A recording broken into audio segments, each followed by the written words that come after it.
જો આ ગાડર છે, આ બકરા છે, ઊભા છે એમના કહેવાથી. ભાઈ આવવા દો તો એમને એકવાર. જો એમના કહેવાથી આ બધા જ સિગ્નલ હવે લીલું કર્યું છે.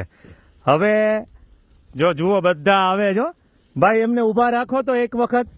જો આ બધા જ એક જ ઈશારાથી બધા જ સ્ટોપ થઈ ગયા. જુઓ આમાંથી એકેય નિહાળે ગયું નથી હો, એકેય એટલે એકેય નહીં.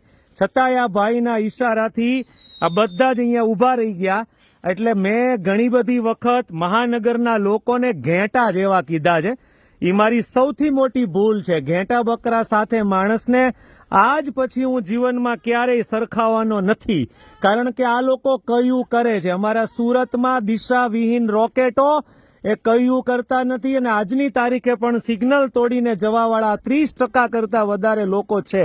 એટલે ખાસ આ દ્રશ્ય એમના માટે છે કે આમના કહેવા માત્રથી આ બધા જ અહીંયા શાંતિથી ઊભા રહી ગયા છે. બધાને જવાનું કયો તો ભાઈ. જો એમનો માલિકે ઈશારો કર્યો એટલે હવે આ બધા જ જાય છે. એટલે આ પ્રાણી ખૂબ જ સમજદાર છે. બકરીની સમજુ બકરીની વાર્તા આપણે ત્યાં આવતી ને એ બિલકુલ સાર્થક છે. એમાં કાંઈ જ એટલે કાંઈ જ ખોટું નથી. આ વિડીયો એ માત્ર ને માત્ર દિશાવિહીન સુરતના રોકેટો માટે છે કે જે સિગ્નલ તોડીને ડબલ સવારીમાં 3 સવારીમાં ત્રાસા બાંગા થઈ અને ગાડી ચલાવે છે ને સિગ્નલ તોડે છે. ભાઈ ધન્યવાદ હો તમારો, ખૂબ ખૂબ આભાર ભાઈ.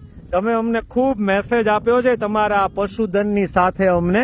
એટલે આ પશુધન છે, આ એની સમજણ છે. માણસ 84 લાખ યોનીમાં શ્રેષ્ઠ યોની કહેવાયો છતાં પણ એ અક્કલનું અને બુદ્ધિનું પ્રદર્શન કરે અને આટલા નિયમો, દંડ અને કેટલી બધી પદ્ધતિ હોવા છતાં હું રોજ છેલ્લા કેટલા બધા દિવસથી લોકોને સિગ્નલ તોડતા હું જોઉં છું. આ ભાઈ થોડાક બીમાર છે, ભાઈ નથી બેન છે, પણ એ પાછળ રહી ગયા છે. એને કંઈક અગવડતા હશે, ભગવાન કરે ને જલ્દી સારું થઈ જાય. આપ સૌનો ખૂબ ખૂબ આભાર. તમારા ગ્રુપમાં દિશાવિહીન રોકેટો જે હોય એમના સુધી આ વિડીયો પહોંચાડજો. આપ સૌનો ખૂબ ખૂબ આભાર. ધન્યવાદ.